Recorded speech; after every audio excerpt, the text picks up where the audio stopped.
Ladies and gentlemen, let me ask you a question. Who are you building your life for? Are you living to impress others, or are you working in silence to create a legacy that speaks for itself? Too many people waste time worrying about what others think, seeking validation from those who don't even believe in themselves. But today, I'm here to tell you, focus on yourself and stay silent. Distraction is one of the greatest obstacles to success, yet most people don't even realize they are being held back by it. It doesn't always come in the form of obvious time wasters like social media, gossip, or entertainment.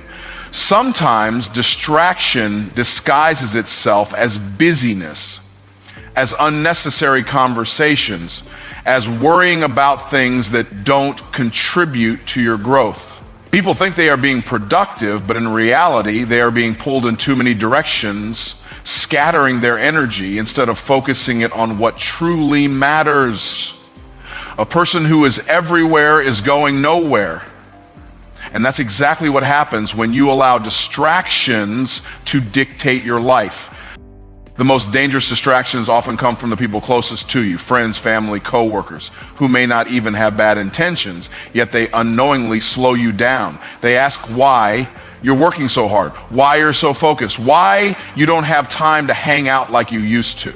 They question your vision because they don't see it the way you do, and if you're not careful, you'll start questioning yourself too. The moment you let their doubts take root in your mind, you begin to lose momentum.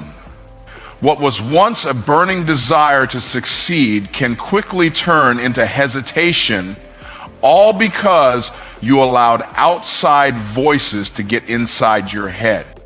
Then there are the distractions that come in the form of unnecessary comparison.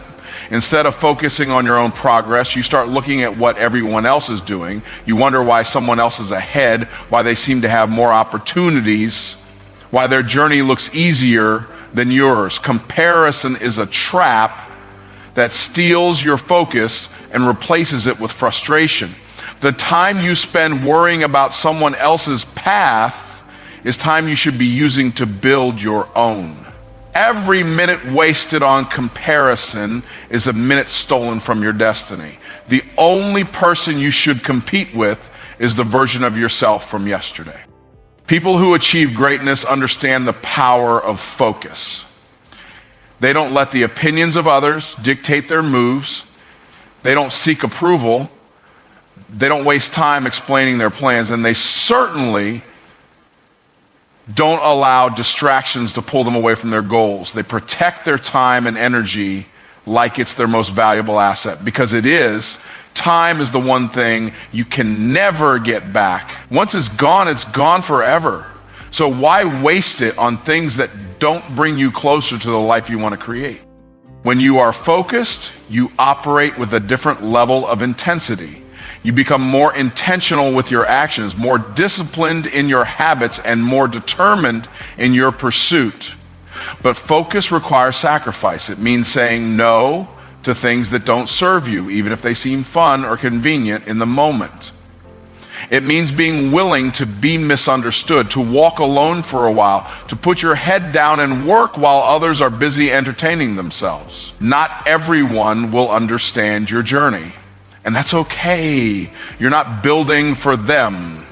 You're building for yourself, for your future, for the vision that was placed inside of you. One of the greatest tests in life is whether you can stay committed to your goals when no one is watching, when no one is clapping, when no one is telling you to keep going.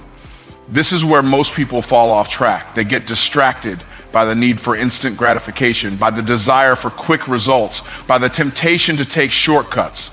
But true success is built in the quiet moments, in the unseen hours, in the sacrifices that others will never know about. The question is, can you stay locked in long enough to see the rewards of your focus?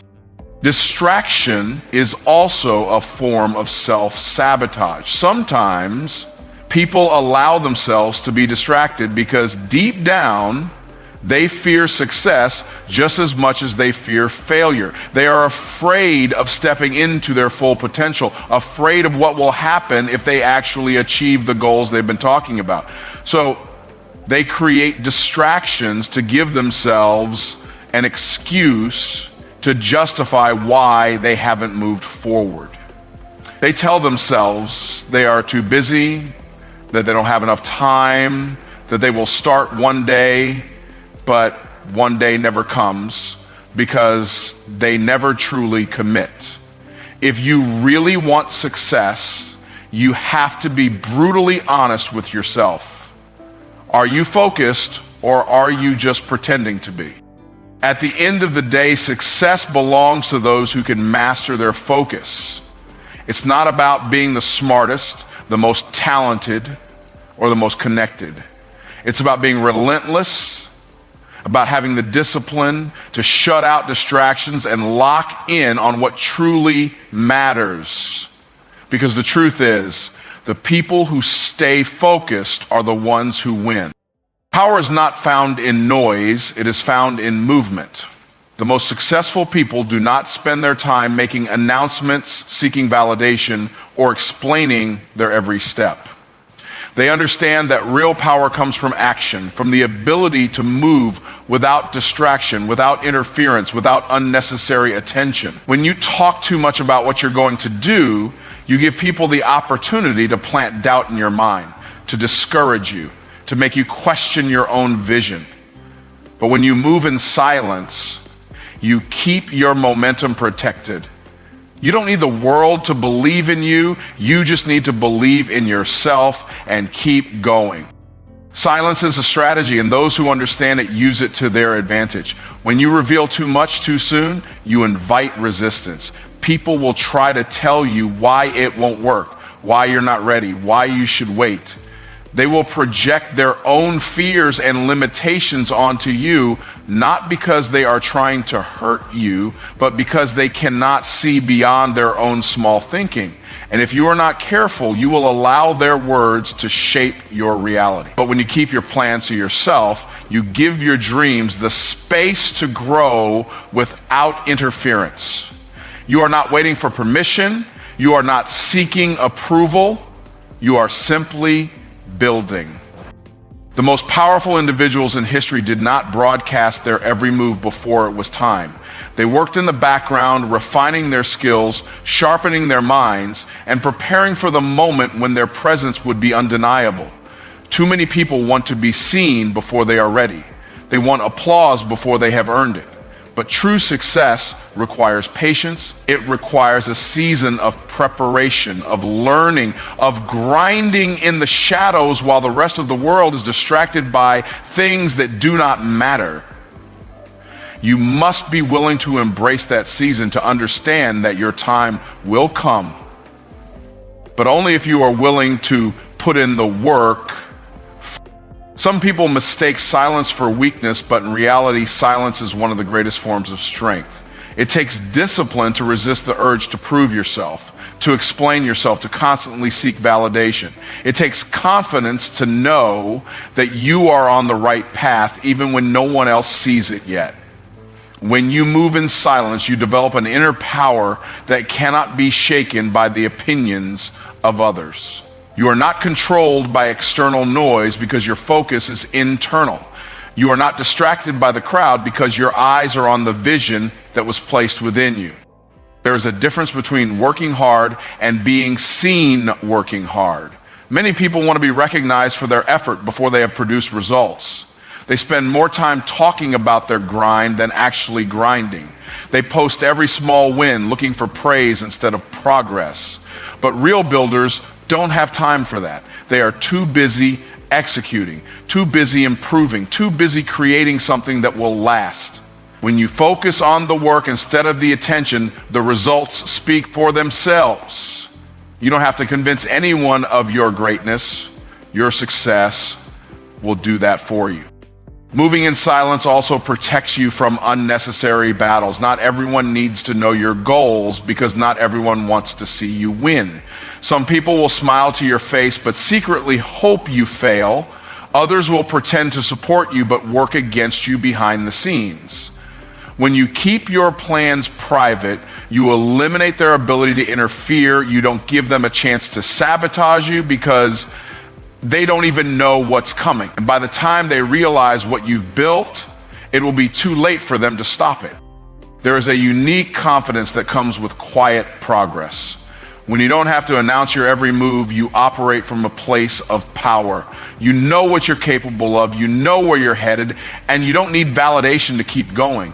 Every day you are sharpening your skills, building your foundation, stacking your wins in silence. And when the time comes, you will step onto the stage fully prepared, fully equipped, and fully in control. While others were busy talking, you were busy building. The world doesn't need to see every step of your journey. Let them see the results. Let them wonder how you did it. Let them be surprised when you emerge from the background with something undeniable. Because at the end of the day, power is not found in words, it is found in action. Before a seed ever breaks through the surface, it spends time underground, hidden from sight, buried in darkness. No one sees its process. No one claps for its progress. But beneath the soil, something powerful is happening. The seed is taking root, drawing strength from the earth, preparing for the moment it will rise. It does not rush the process because it knows that without strong roots, it will not survive when the storms come. Just like that seed, your growth happens in silence, in the unseen hours, in the moments when no one is watching. Many people want the reward before they endure the process. They want to be seen before they are ready. But just like a seed that is planted too shallow, they lack the depth to sustain real success. They crave recognition, applause, and quick results, but they fail to realize that true greatness requires time beneath the surface. It is in the hidden season that character is built, discipline is developed, and resilience is strengthened. Without this foundation, even if success comes, it will not last because it was not rooted in anything real.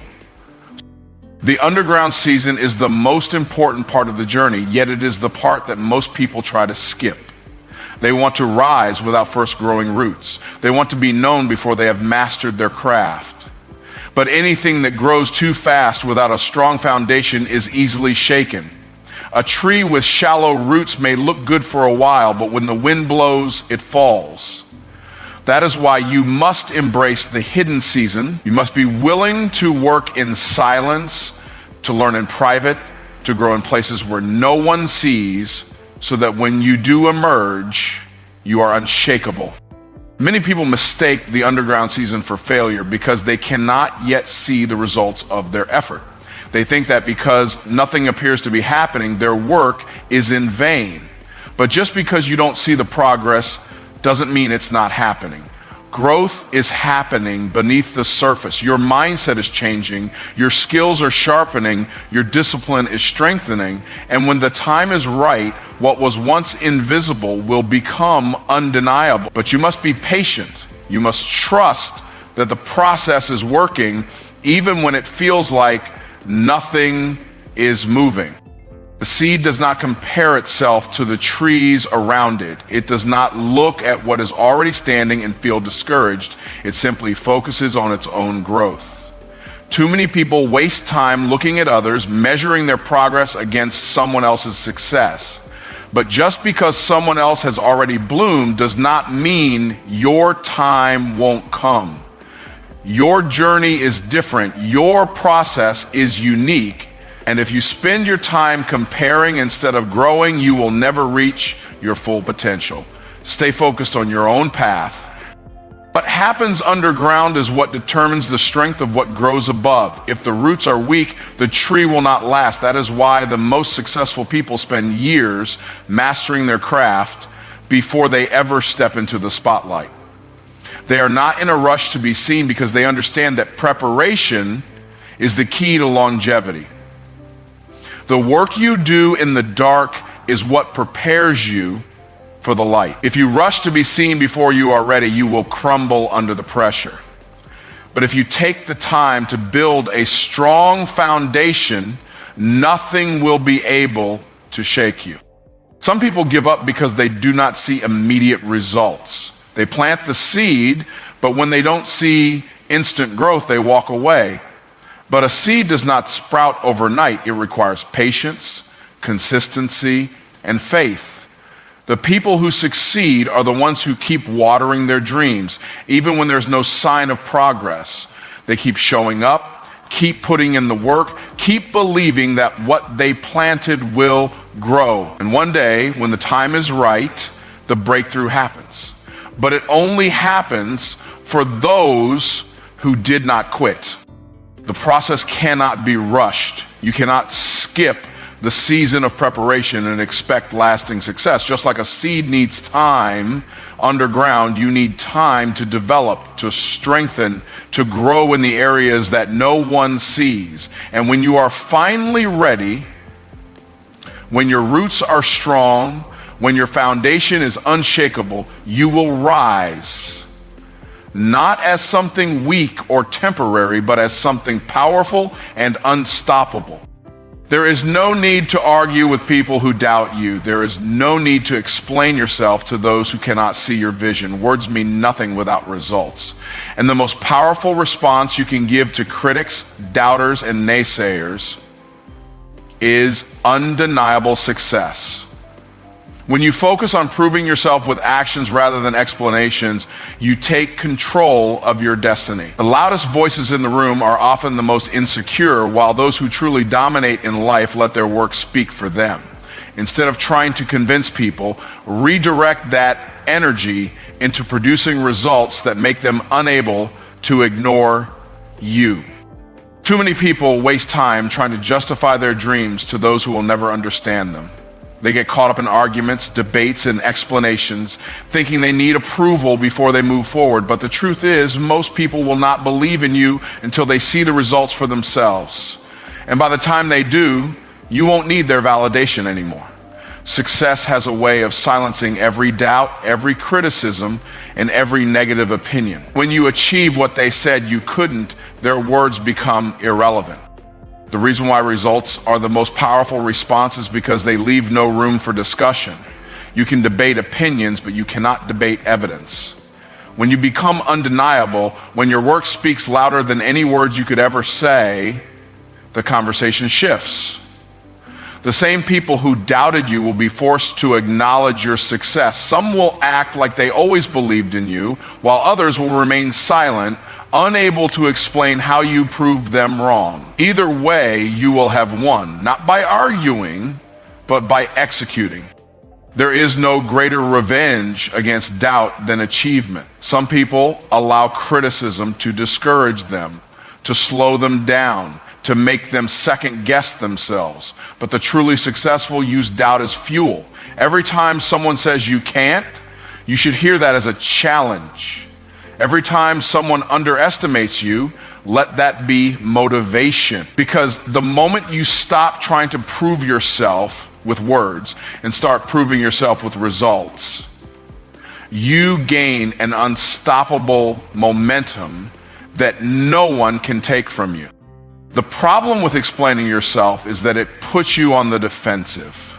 It forces you to seek approval when, in reality, you don't need anyone's permission to succeed. When you are focused on your work, when you are locked in on your goals, when you are disciplined enough to ignore distractions and stay consistent, the results will come naturally. And when they do, they will say everything that needs to be said. You won't have to convince anyone anymore because your success will be the proof. People will always have something to say, especially when they see you doing something different. They will question your decisions, doubt your abilities, and try to make you feel like you're aiming too high. But that's only because they can't see what you see. They don't have your vision, your drive, or your understanding of what's possible. And that's why their opinions do not matter. What matters is what you produce. What matters is what you build. What matters is the undeniable proof of your effort, your discipline, and your perseverance. The best way to answer doubt is with undeniable, unstoppable progress. Keep working in silence, keep making moves, keep elevating yourself. When people ask where you've been, let your results show them. When they wonder how you did it, let your achievements be the response. Success doesn't require explanation. It doesn't require approval. It doesn't ask for permission. It simply happens, and when it does, the impact speaks for itself. At the end of the day, the people who win are the ones who stay focused on execution. They don't get distracted by small talk, by criticism, by negativity. They don't waste time trying to convince people who will never see their worth. Instead, they show up every day, put in the work, and produce results so powerful that no one can ignore them.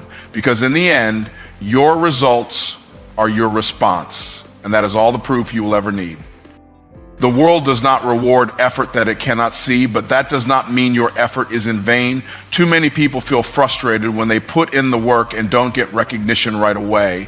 They wonder why no one is noticing their progress, why their success isn't happening as fast as they expected. But the truth is, everything great takes time. The world only notices once. The results are undeniable. Once the work you've been doing in the dark reaches a point where it can no longer be ignored. Until then, your job is to stay consistent, stay patient, and trust that when the time is right, your moment will come. Every major success story started with a season of obscurity. The most successful people weren't always recognized. They weren't always celebrated. There was a time when no one knew their name, no one believed in them, and no one paid attention. But they didn't let that stop them. They kept building, kept growing, kept improving until the moment came when their results spoke so loudly that the world had no choice but to notice. It was never about being seen early. It was about being ready when the opportunity arrived. One of the biggest mistakes people make is getting discouraged when they aren't getting attention. They start doubting themselves, slowing down, losing motivation, all because they expected to be acknowledged before their work was complete. But recognition is not something you chase. It is something that comes naturally when you have done enough to deserve it. The world will not celebrate potential, it celebrates proof. And that proof only comes through consistency, discipline, and an unwavering commitment to your vision.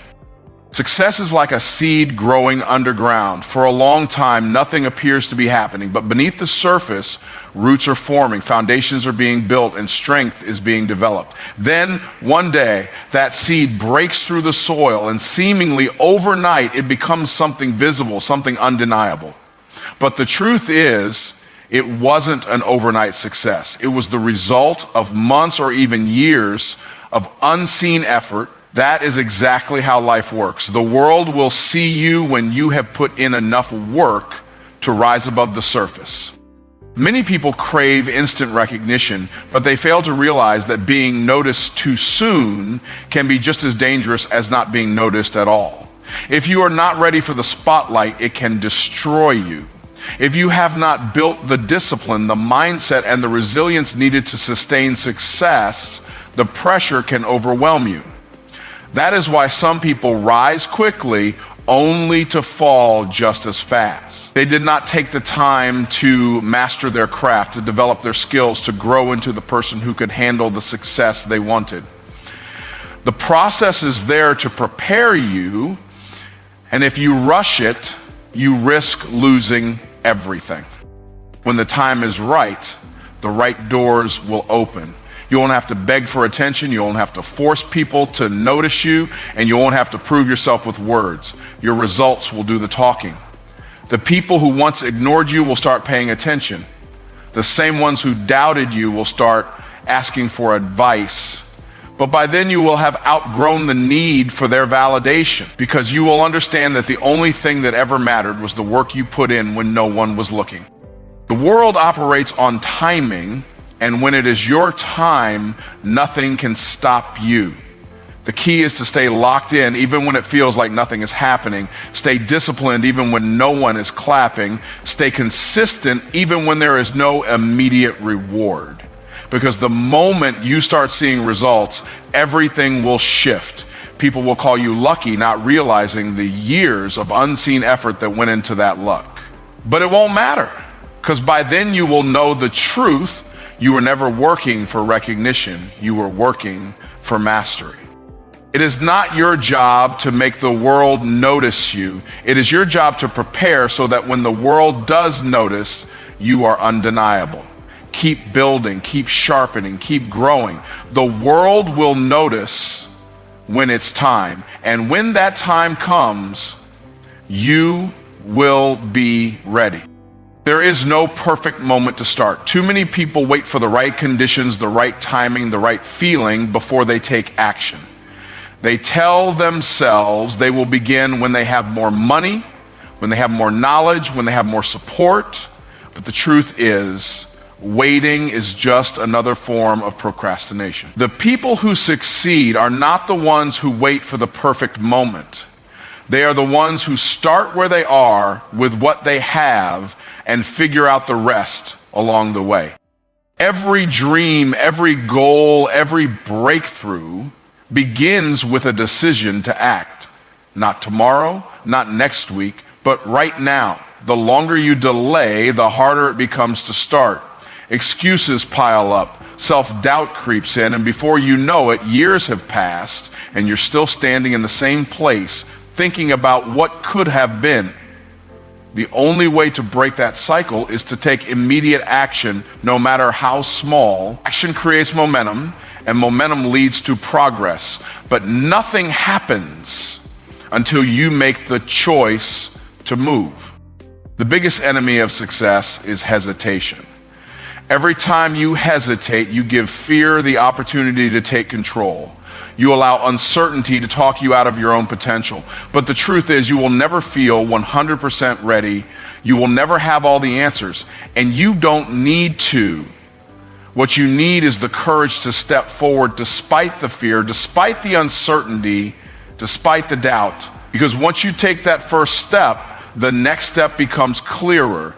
Action brings clarity, but hesitation only brings regret.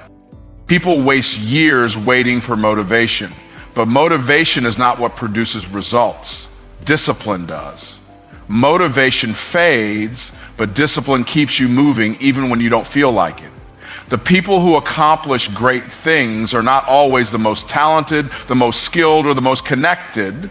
They are simply the ones who refuse to wait. They take action daily, consistently, relentlessly, until what once seemed impossible becomes reality. And once they see results, that becomes the motivation to keep going.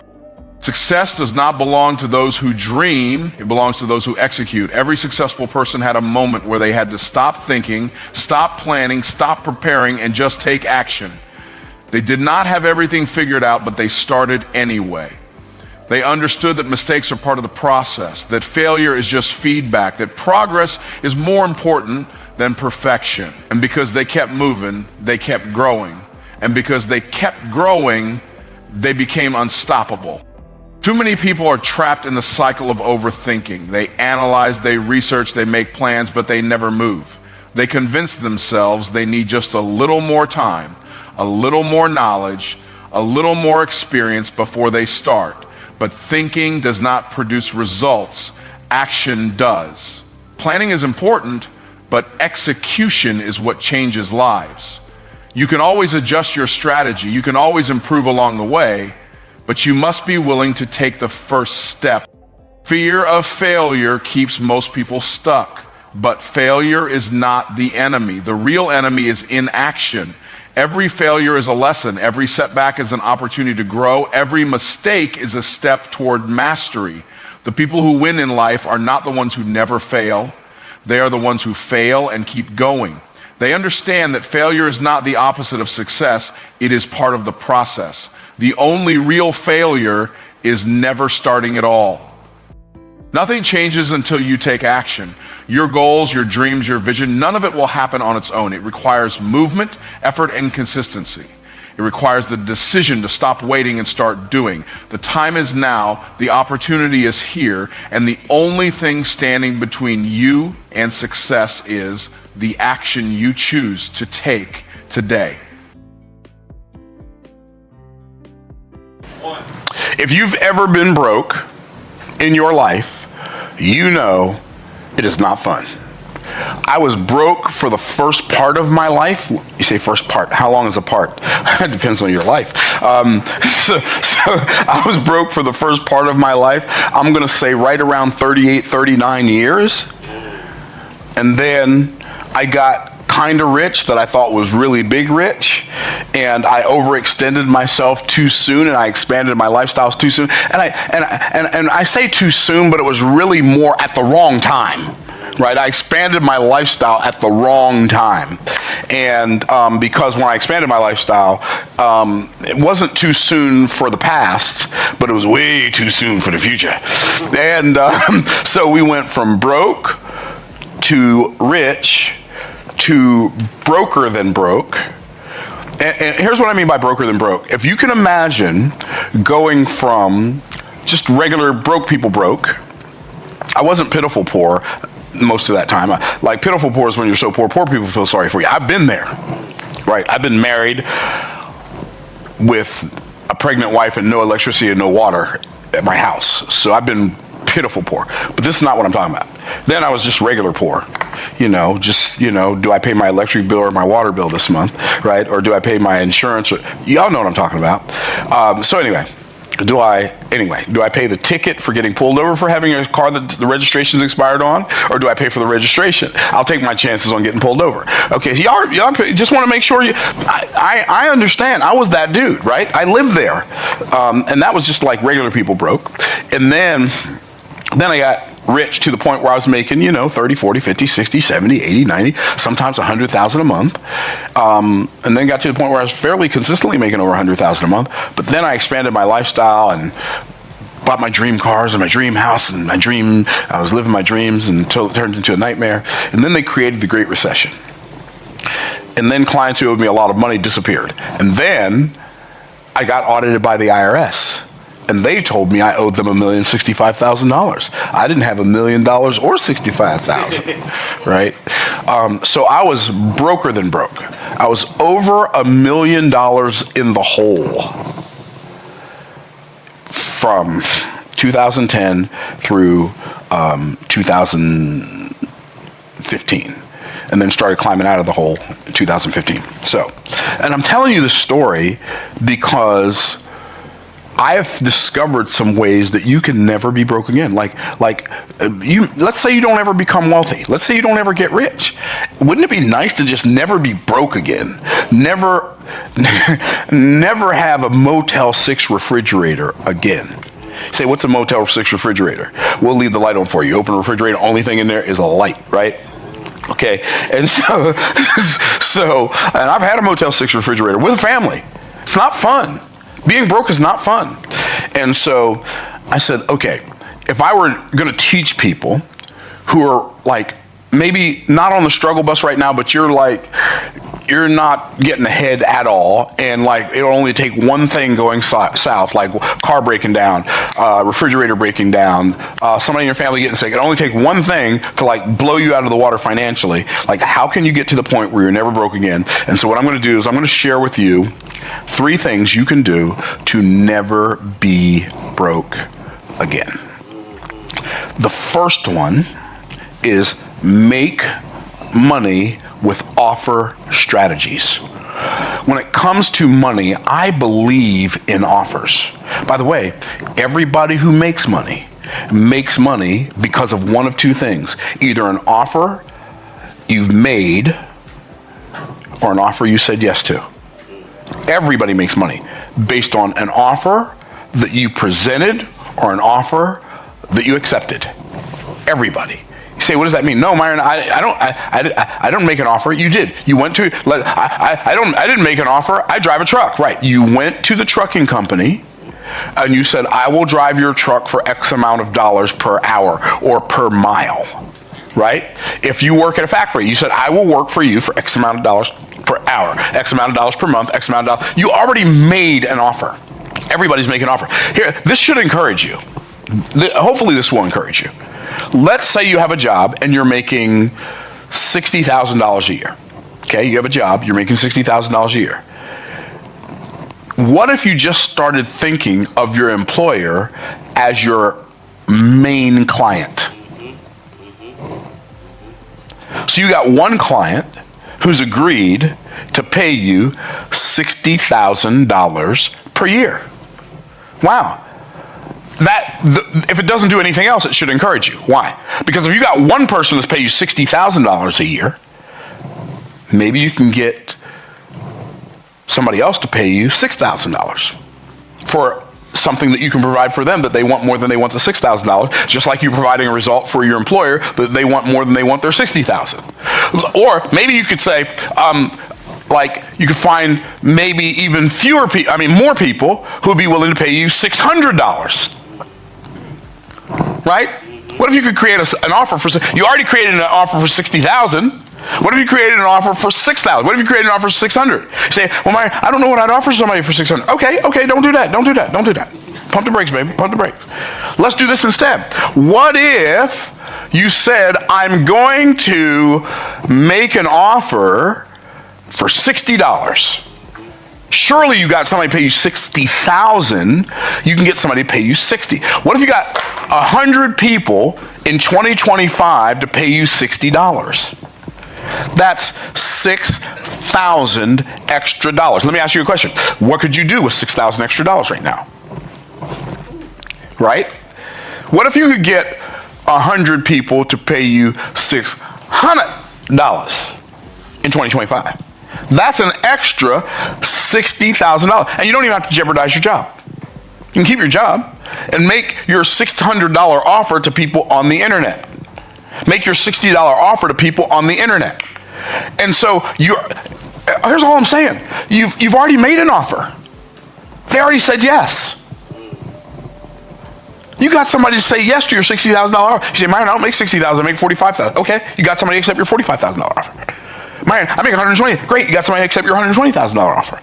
Like, if you stop thinking about it as, I found the best job I could for the money I could, and when I find a better one, I'm going to leave. Instead of that, thinking about, okay, this client that I have, they're paying me $60,000 a year, $45,000, $120,000, whatever the number is. They're paying me this amount of money. How can I serve them at such a high level that they never want me to stop delivering value and they never want to stop paying me? And if I do decide to leave or we decide to part ways, they will give me rave reviews. What if that were your thinking? Like, I had clients 5 years ago that are not my clients right now. But if you talk to those clients, they will give you rave reviews. Oh, I see. What if you treated your employer like a client that you made an offer to and they said yes? Because they also made an offer to you and you said yes. Now, if you're having cognitive dissonance and you're like, I don't know if I should have said yes to that offer, then if you got this, if you have a pause in your spirit about the offer that you accepted and you feel like I just feel like I'm worth more than this and I should be worth more to them, then you're not going to serve them at the highest level. Like, you have to build your business. And by the way, you are your business. Yep. You have to build your business in a way that gives you the energy to serve your client and or clients at the highest level. I mean, it gives you the ability, like, it serves you at the highest level and gives you the energy and bandwidth to serve your clients at the highest level. So, like, if you have a job that you hate, reframe it and learn to love it. What does that mean? It means if you have a job that you hate, instead of thinking about, I hate this job so bad, think of it, I'm so thankful for this job because it's why I have electricity at my house. It's why I can cook food at my house. It's why I'm not hot in the summer and cold in the winter, because I have this job. And this client is paying me very well, and I'm going to take care of them. And then if I've got to go make some other offers to some other people on the interwebs, on eBay, or on Facebook Marketplace, or on my own website, or on Instagram, or wherever, then I'm going to do that. But in the meantime, in between time, I'm going to serve the clients I have. And every client that I have now and every client that I will ever have, I will serve them at such a high level that they will never want me to they will never not want to be my client again. And if I do decide that I don't want them as a client anymore, they'll give me rave reviews. Like that's, what is that called? That's called ownership mentality. Are y'all picking up what I'm putting down? Yes. And so stop, even if you get paid by the hour, even if you're making minimum wage right now and you're like making 7-layer burritos at Taco Bell for minimum wage right now, instead of looking at, oh man, I'm just to get this dead end job, blah, blah, blah. It's a dead end job if you have a dead end perspective. But what if you showed up every day like you were the owner and the CEO of Taco Bell, and you served the manager and the other employees and every customer that came through like they were essential to your livelihood instead of treating them like they're an inconvenience? How would that change the game for you? Sheesh. See, your biggest problem, one of the reasons poor people are poor is because they don't make money with offers. Even though they're making money with offers, they don't even know they're making money with offers. Here's what I mean. I'm going to go to the board, Michael. So, here's what I mean. Poor people and middle class people feel like everything is expensive because they pay for everything with money they've exchanged their life for, or their time for. So they feel like they're paying for everything with their life. And you've seen me do this illustration before. So what you do is you say, hey, I've got this time. I'll sell you my time. By the way, you are the asset. I mean, you're the resource. You're the resource. God's the source. You're made in his image. You're the resource. Time is an asset, but it's a limited asset. What do I mean limited? You only have so much time. How much time do you have? 24 hours in a day, 60 minutes in an hour. If you're really, really nice, if I'm really, really nice, will you let me have 70 minutes in an hour? No. Everybody gets 60. It doesn't matter. It doesn't matter how tall you are, how short you are, how famous you are, how not famous. Everybody gets the same amount of time. You get 60 minutes in an hour. You get 24 hours in a day. You get 365 days in a year. And so what you do is you trade. You say, I'm going to trade my time if you will give me money. Now, here's what most people believe. Most people believe that time is money. So I'll trade you my time if you'll give me some money. And then you trade that money and you go buy, and by the way, this is a depreciating asset. And so you go trade it for a very old car. Okay. So you trade it for a car, which is a depreciating liability. And so you wonder why you're getting broke. You're getting broker because you believe that time is money, and the only way to make money is to exchange your time for somebody else's money. So if you're trading this for this, you probably believe that this is equal to this. And time is the stuff that life is made of. But when you trade this for this, you believe that time is money. That is absolutely not true. The reality is that time is, this is what that should look like. Time is infinitely greater than money. That's what it should look like. Time is infinitely greater than money. And when you realize that, you'll stop selling a whole bunch of your time for a little bit of somebody else's money. You'll stop traipsing around in discount locations looking for the best deal, wasting hours and hours of your life, wasting a whole bunch of time to save a little bit of money. And what you'll do is you'll figure out, how can I make my time more valuable? And here's what wealthy creative entrepreneurs do. Instead of doing this diagram, here's what we do. We perceive with our eyes or our ears a problem in the marketplace. We say, oh, there's a problem. And then what we do is we come up with a solution. We solve the problem. I have an idea. So this light bulb represents my creativity. And what I'm going to do is I'm going to create a solution. But I'm not going to create a solution for me. I'm going to create a solution for you. I'm going to create a solution for all of you. I'm going to create a solution for the YouTubeosphere. And the more value that I bring to the marketplace, the more I'll be compensated. If I bring a lot of value to the marketplace is not going to gyp me. The marketplace is not going to cheat me. The marketplace is going to compensate me. And all I got to do is keep bringing value to the marketplace, and eventually some of the seed I sow will reap a harvest, period. That's how it works. Now, wealthy creative entrepreneurs are wealthy creative entrepreneurs because we pay for things according. Everybody say according. We pay for things according to our creativity. What does that mean? I don't pay for it with my creativity. I don't pay for it out of my creativity. If I paid for it out of my creativity or with my creativity, here's what would happen. I'd pay for it with my creativity, and I'd have less creativity after I paid for it than I had before I paid for it. But I don't pay for it out of my creativity. Because once I create a solution, I don't have less creativity. I have the same amount. Actually, I have more. Wow. So time is a depreciating, oops, that was an eraser. Okay, time is a depreciating asset, but creativity is a replenishing asset. This, by the way, how much does it replenish? It has infinite replenishing ability. That's so mind-blowing. And I have it. It's mine. It's not mine and not yours. It's mine and yours. Like, you've already solved so many problems in your life already. But somehow or another, the cultural hypnotic societal mechanism got you to believe that you don't have the ability to solve problems. I'm blown away. You're not smart enough. You're not good enough. You're not enough. Really? Hey, look in the rearview mirror of your experience of life and take inventory of all the things you couldn't do when you landed on this planet.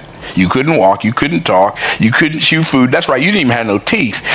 You couldn't control your bodily functions.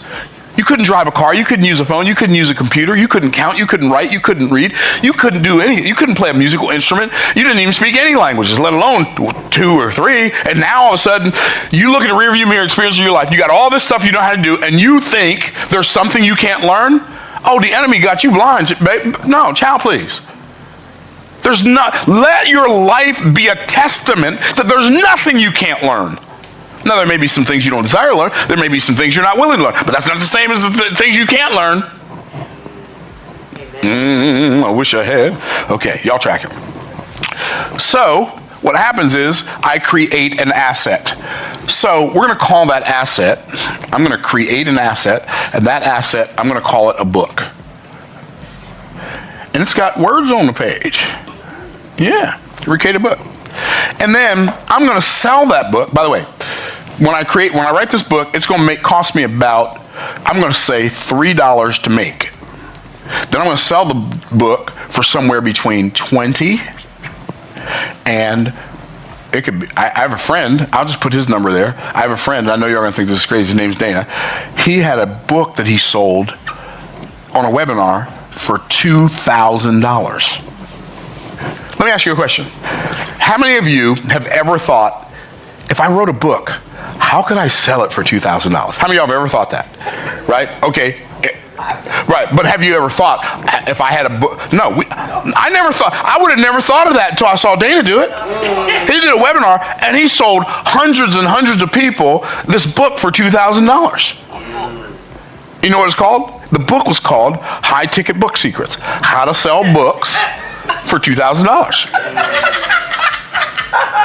But you know what he did? When they bought the book, he didn't just give them the book. He also gave them bonuses. He gave them training. He gave them other stuff that was worth more than the $2,000. So here's the question. What bonuses can you add to the offers that you create that will make the offer that you've created more valuable? Could you give people access to a members portal on a website? Could you give people access to a community? Could you, like what else could you show them? What else could you add to it? So, I think y'all are tracking. I think y'all tracking? Okay, y'all tracking. Okay, so then people are going to give me money in exchange for that offer. So I'm greater than the book. I'm not the book. You're not going to read my book and think that book is me. You're going to know that book was created by me. So if the book is created by me, I am greater than the book. I am greater. As the resource, I am greater than the assets I create. Does that make sense? Yes or yes? Okay. Then the asset is greater than the money.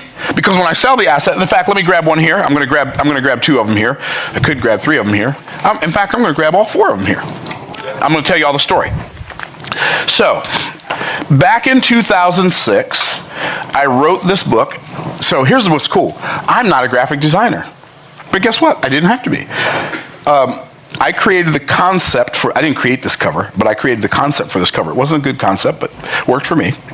So I wrote this book called The Ebony Treasure Map, The Roadmap to Riches for African Americans. I thought, you know what? We don't have a book for African Americans to teach us financial literacy, so I'm going to write one. And so I wrote The Ebony Treasure Map, The Roadmap to Riches for African Americans. And the book came out, and I said, I'm going to sell this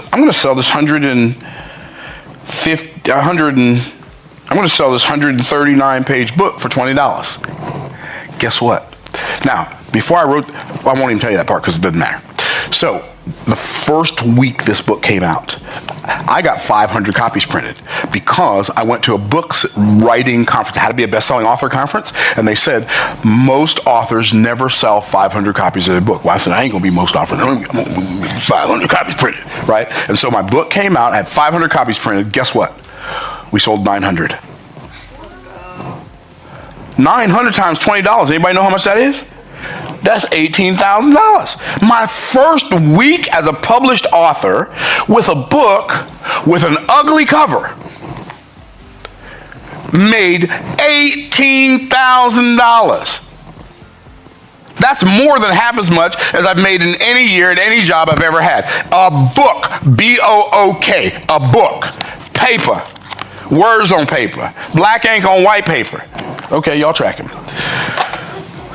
So I wrote that book in 2006. In 2000, don't miss this now. I realized, because all transformation begins with awareness, so I became aware of the fact, there are some people who are going to look at this book cover, this book title, the Ebony Treasure Map, the Roadmap for African Americans, and they're going to say, I ain't an African American. It probably won't work for me. Now, do I want to sell a few books or do I want to sell a lot of books? A lot of books. I want to sell a lot of books. So what I did was I changed the name.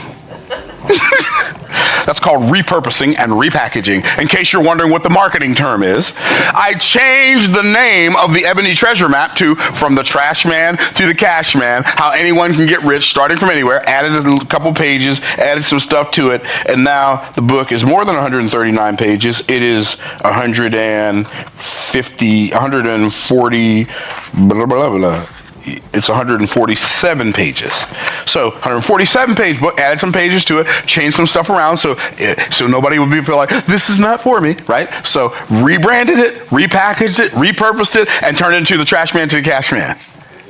Between these two books, we've sold over 175,000 copies of these books. I'm not bragging. What I'm telling you is a book is an asset that I create. It's one of many assets that I created. And I remember when I first got started, and I was Mr. Big Businessman Pants, right? And so I was selling a home study course for $497. Yeah. On cassette tapes. Yes, on cassette tapes. Let's don't forget the cassette tapes part.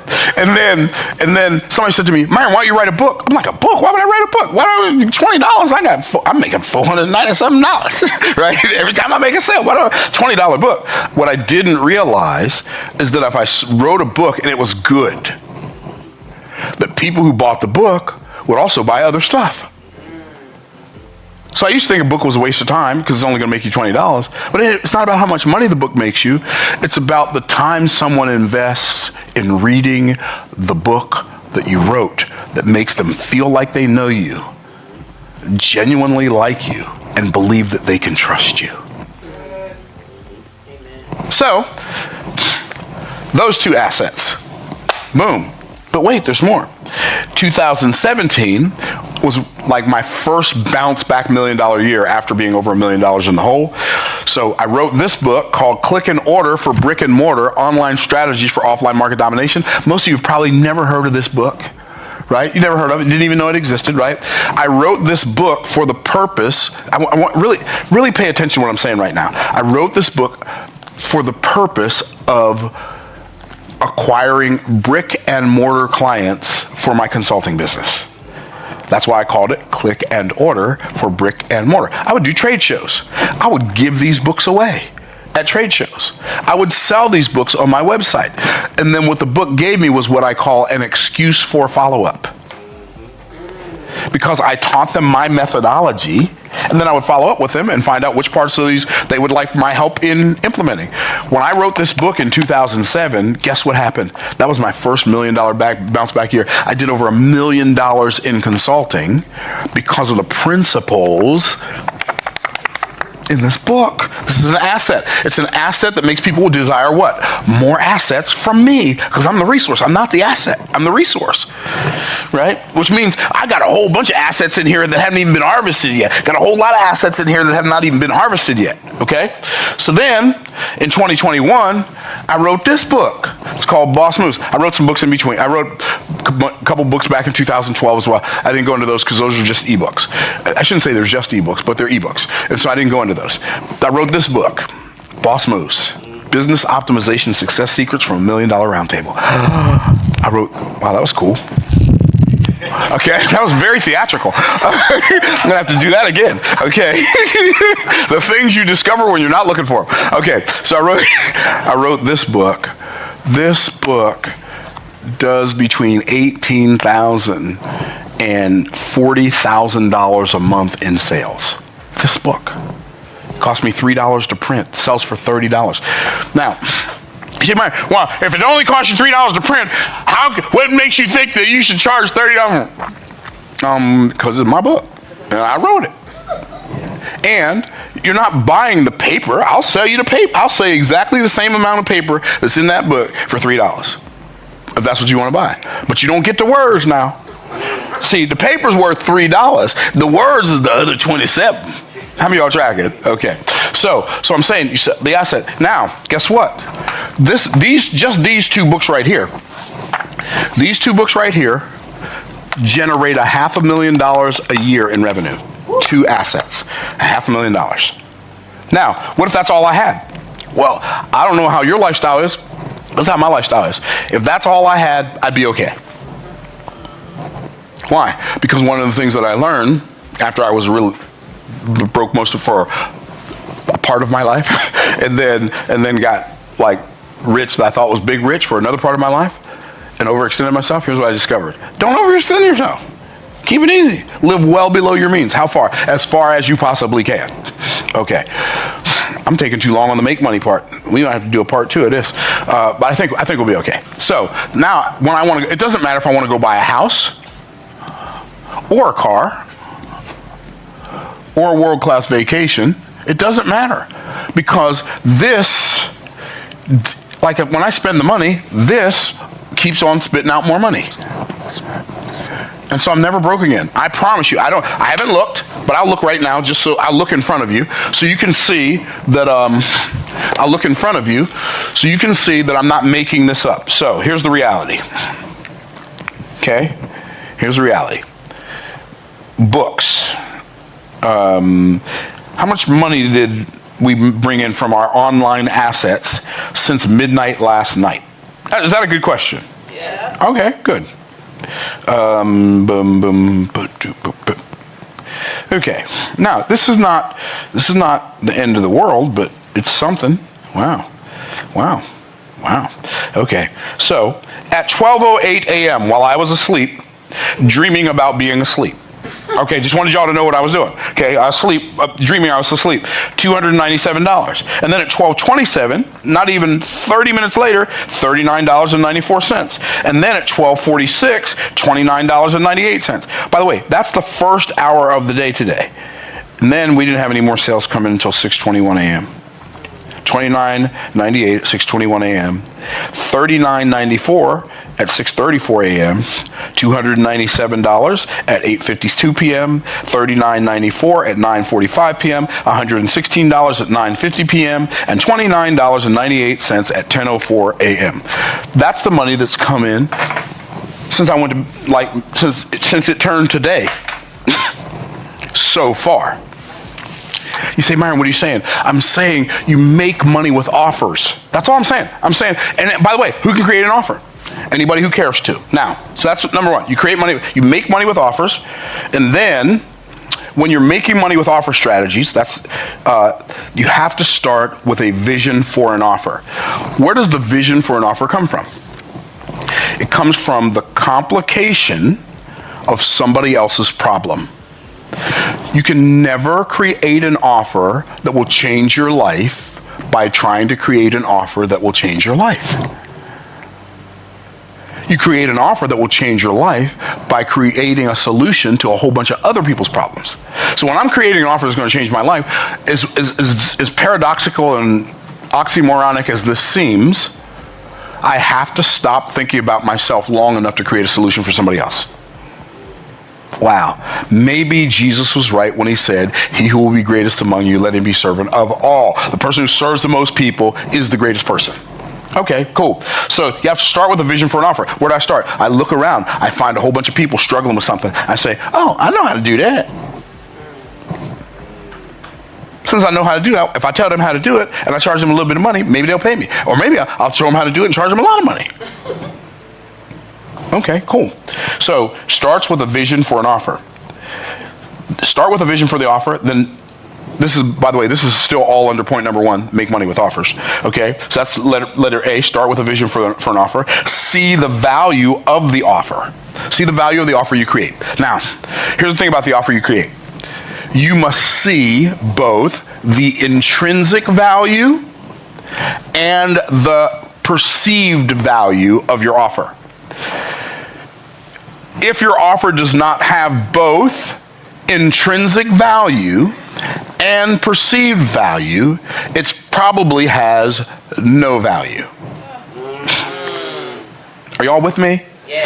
And so what do I mean by that? What's intrinsic value? Intrinsic value is the value that offer has to actually do the thing that you're telling people it's going to do.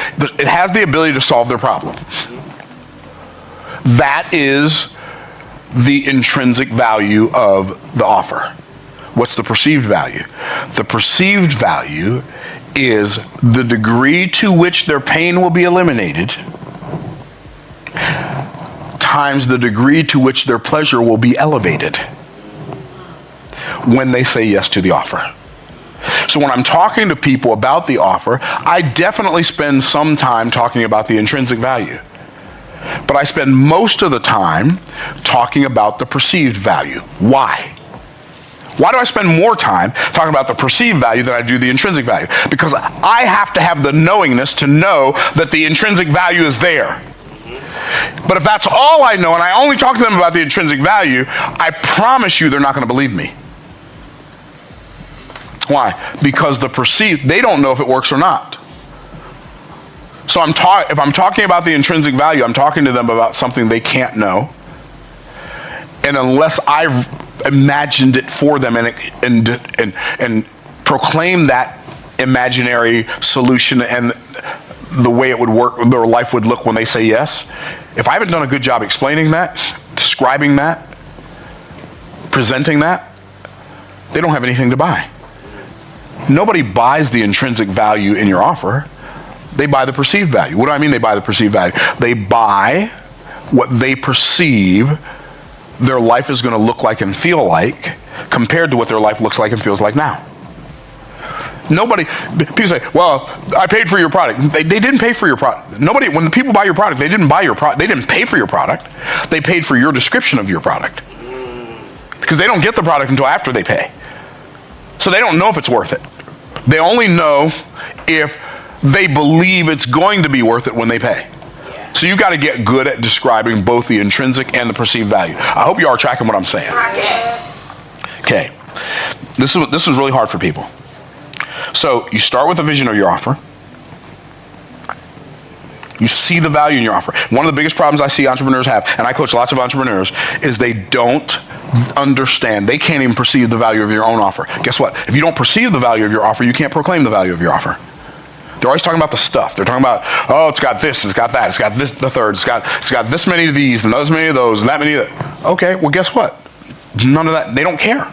They don't care about the pieces. They just want to know, does it work? By the way, the more pieces it has, the more you are building skepticism and resistance, because now every piece you add to it that's not necessary, they believe they've got to learn how to use that piece in order for them to get the result they're looking for.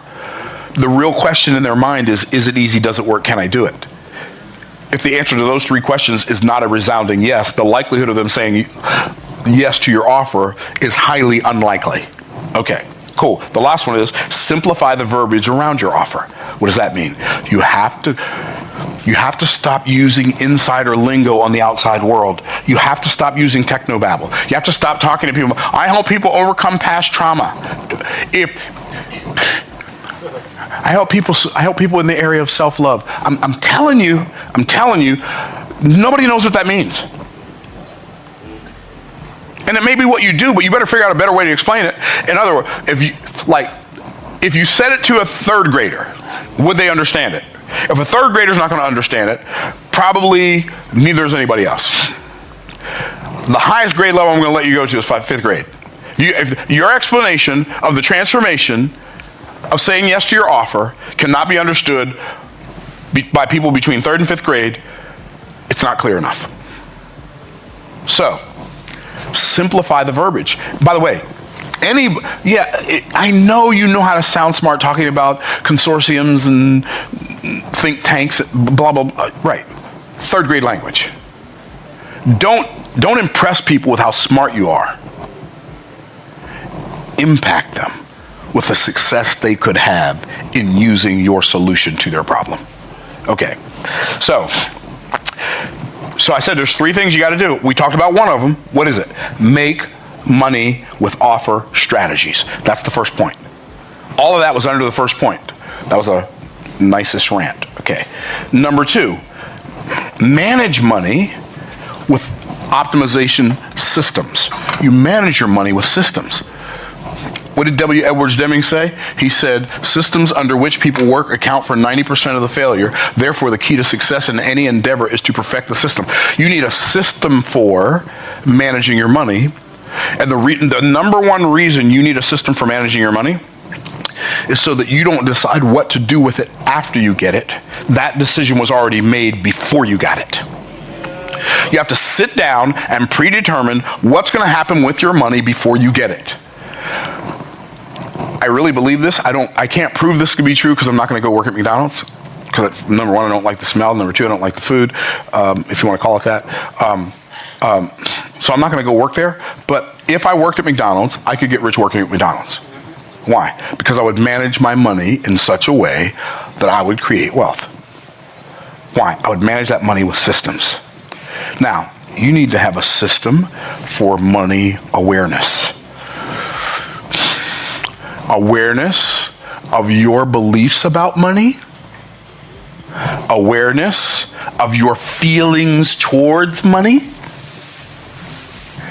And awareness of your actual practices, what you do with money. Like, you want to never be broke again? Stop making emotional decisions around money. Make your decisions about money based on systems that are going to produce the outcomes you desire before you get the money. So you already know what's going to, I don't have to wonder what's going to happen when I get some money. I already know what's going to happen. I'm going to take that money. Well, I'm not going to tell you what I'm going to do with it yet. I'll tell you what I'm going to do with it in a minute. But I have awareness of me and money. I have no internal resistance. See, maybe your internal resistance to money is, well, I don't want to make too much money because I don't want the people who are closest to me to judge me and think less of me because I have too much money.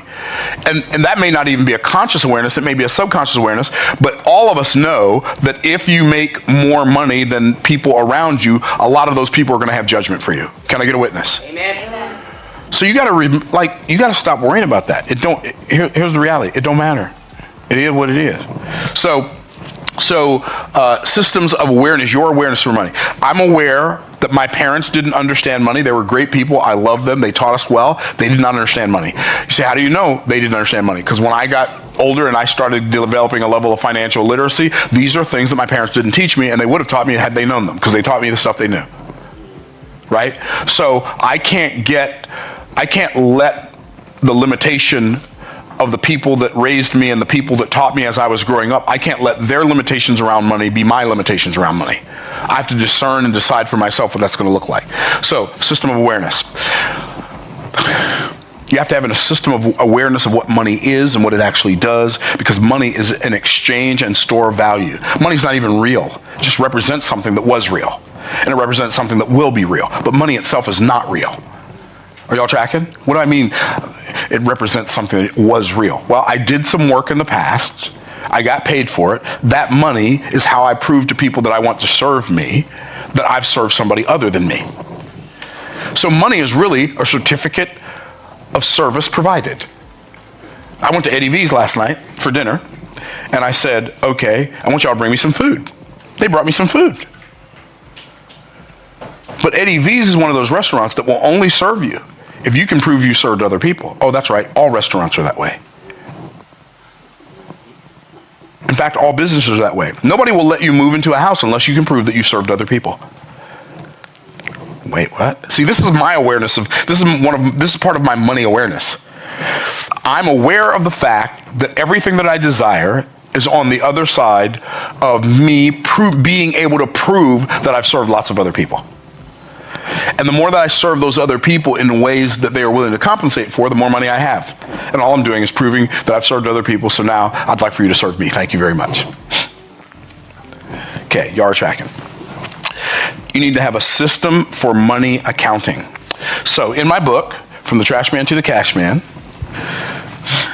I talked about the money management system of millionaires in this book, okay? It is called I Can If My Cans Say I Can. Oh boy. I can if my cans say I can. So you have, that was a terrible can, okay? You have can number one. This is my I. In fact, I'm not going to write all that. This is my first can. I can tithe can. So I'm going to take 10% of my money. I'm going to put it in my I can tithe can. Then my next can is going to be also 10%. It's my I can finish free can. My next can is my I can pay my bills can. Now, isn't that interesting? I'm going to tell you, just understanding that, this is 10%, this is 50%. By the way, you may have to adjust the percentages based on where you are financially. Maybe you can't pay all your bills on 50% of what you earn. Maybe it's going to take 70%, 80%, 60%, whatever. If you don't know what percentage, put a dollar amount in each one of these cans. Say, I'm going to put $10 every time I get paid in this can, $10 in this, whatever, $20, $50, $100. That's not my point. The point is, you have to know what your money's going to do before it gets in your hands. And if you don't know what your money's going to do before it gets in your hands, it's going to do whatever it wants to do. It's going to do the thing you did last time. Are y'all tracking? Which is what got you to where you are, which is not exactly where you desire to be, because if it were, you'd be doing something different than trying to figure out how to get someplace else and never be broke again. Well, I'm going to tell you, this, what I'm showing you right now, is the number one key to never being broke again. So, then you have your I can educate myself can. So I can educate myself. This is where I buy my books. There's 10% goes in there. This is where I buy my books. This is where I buy my courses. Then you have your I can save for what I want can. So I'm going to call this save for desires. I'm going to save for my desires. Okay, boom. So now 10% goes in there. And then we have one more can, which is one of my favorites. Okay, they're all my favorites, but this one changed my life. Probably more than any of them, 10%. What's that? This is my I can have fun can. Now, this is the only can. This one and this one probably, but this one for sure. You have to spend it all every month. What does that do? What that does is it inspires, like your I Can Have Fun can will inspire you to make more money more than any of those other cans. You're like, I spent this much, I can afford my country club membership now. I can afford to go bowling in a bowling league or whatever the thing is you do for fun. I can afford that guitar I want. I can afford guitar lessons. I can, whatever the thing is. I can go out and eat and spend as much of that money. That's my fun can. So all of these, this is how you manage your money with systems. I've got a system for accounting for the money that I make so that I'm not just like willy-nilly, I got some money. Oh, I look at the money in my hand, I think that's the money I have, and then I go spend it, and I remember something I was supposed to pay. You may have to adjust the percentages. By the way, I would recommend get a bank account, a different bank account for each one of these. If you have a business, you can have your operating expenses can, and you can have your I can pay my taxes can, until you learn how not to pay taxes by investing in real estate. But that's another conversation for a different day. So all of this is a part of managing your money. And then you need a system for amassing money. Because what's going to happen, if you start applying this, what's going to happen is you're going to get to the point where literally just that thing right there, you'll never be broke again.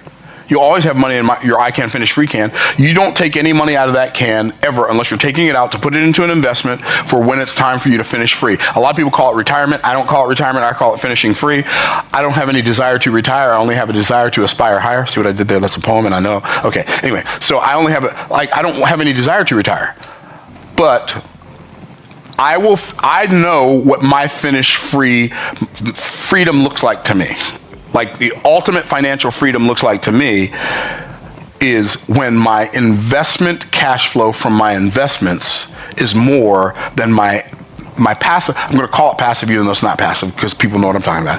My passive cash flow from my investments is greater than my active cash flow from my business, from my businesses. That's when I'll know I'm free. Watch, because then you talk about never being broke again, it'll change the game forever. Okay? So you are tracking. That is a system for amassing money. Once you get past $250,000 that you've accumulated in any one of your accounts, you have to figure out what to do with that money because keeping it in a bank is a very unsafe thing to do. When you walk in the door of the bank, there's a sign on the door that says funds are insured up to what? $250,000 FDIC, right? But that doesn't even mean if you have $250,000 in there and the bank goes belly up that you're going to get $250,000. It means you could get up to. Whenever you hear up to, think of up to as less than. Okay, so where are you going to put this money? You need to put it in some place you need to put it in assets that that are more secure. Assets like what? I'm going to let you discuss that with your financial advisor because I am not one, nor do I play one on television. I know where I put mine. And I think some good places to look are life insurance, gold, real estate, places where the money, if it goes away, you still have the hard asset. You have something that you can use in exchange for value. Okay, so, and then lastly, I'm going to go through this one a little more quickly because I'm running out of time and I over-prepare. So I'm going to sit back down because I'm hot. This is... the last point is this. So we talked about the first point is you make money with offer strategies, you manage money with optimization systems, and then you multiply money with opportunity savvy. What does opportunity savvy mean? Once you start having money, guess what you're going to have? You're going to have the opportunity to invest in things that are going to make you money. The greater the amount the money is that they can make you, the more likely it is to have some level of risk. Sometimes that level of risk gets higher. Okay, so here's what the first thing you have to do when it comes to multiplying money with opportunity savvy is you have to be aware of how close you are. What does that mean? Be aware of how close you are. It means you have to be aware of the fact that you are only one great investment away from finishing free. You're not 15. Like you're one offer away from making boatloads of money. You're one investment away from your money perpetuating for the rest of your life. One really great investment away. It almost sounds like, wait, what? How can I only be one away? You're one away. Some of you probably had money when Apple stock was $20. But you didn't realize you were one investment away. One opportunity away. So you have to be, you're only one great investment away. Now, that investment might be real estate. That investment might be in acquiring a business. That investment might be investing in somebody else's business. I don't know what it is.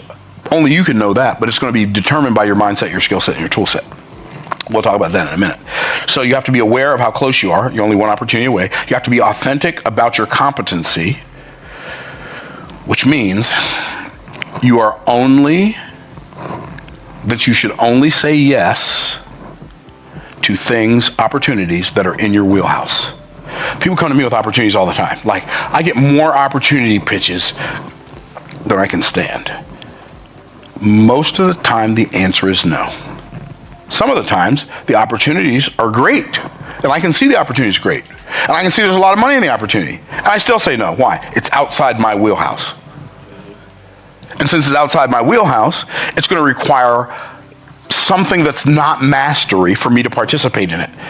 And if I'm using energy that I could be putting into mastery that causes my life and my business to grow exponentially, and I don't use that, then I'm using it on something that's going to produce less for me.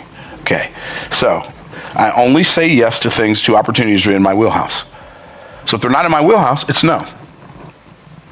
Unless it's a wheelhouse that I intend to develop because I want it to be in my wheelhouse. Like, for instance, real estate. I mean, I own some real estate, but real estate is not in my wheelhouse to the degree that I'm a real estate expert. I'm not a real estate expert yet. But it's in my wheelhouse enough to know that I desire it to be in my wheelhouse. Why? Because I don't like writing checks for hundreds of thousands of dollars every quarter and sending it to the United States government. And so in order for me to not have to do that, I have to become savvy, more savvy. I mean, I'm already savvy. I own a couple $1 million worth of real estate. But I have to become savvy enough to where I can offset the tax liability on my earned income by investing in real estate because it's the best vehicle for mitigating and eliminating taxes. So that's outside my wheelhouse, but not for long. Okay, y'all are tracking. And then when it comes to multiplying money with your opportunity savvy, the last one I'm going to say is this. Be all in when you are confident. What does that mean? When the opportunity matches your mindset, skill set, and tool set, go all in without, and it's a good opportunity, obviously, go all in without reservation. All in. Like, it's like, okay, I'm going for this. Recently, I'm going to end with this. Recently, I had a friend of mine who owns tens of thousands of apartment units worth billions of dollars. He said to me, I'm going to challenge you to acquire hundreds of millions of dollars worth of real estate this year. Now, I don't even own tens of millions of dollars of real estate. I own millions, but not tens of millions. And he said, I'm going to challenge you to acquire hundreds of millions of dollars. And I'm like, okay, it kind of makes sense. What does that mean? Well, I don't know how I'm going to do it, but he's challenging me to do it, so he knows how I'm going to do it. And I know that it's easier to make a lot of money in a short period of time than it is to make a little money over a long period of time. So hundreds of millions of dollars is easier to make than tens of millions of dollars. And I've made tens of millions of dollars. So I know how to make, I know what this whole hundreds of millions of dollars worth of real estate thing is, but I know that the principle is there to support it. And so it matches my confidence. And when I see an opportunity that matches my mindset, my skill set, and my tool set, I'm all in. So in 2025, I'm all in on multifamily real estate. Bada bing, bada boom. Yeah. So these are my pieces of sage advice. I only say sage because my beard is white. Sage advice for those of you who would like to be like me, going from broke as a joke and ready to choke to never broke again. Hope this video blesses you. In the meantime, in between time, we'll look forward to seeing you in the next video, and bye for now. Peace out, my peeps.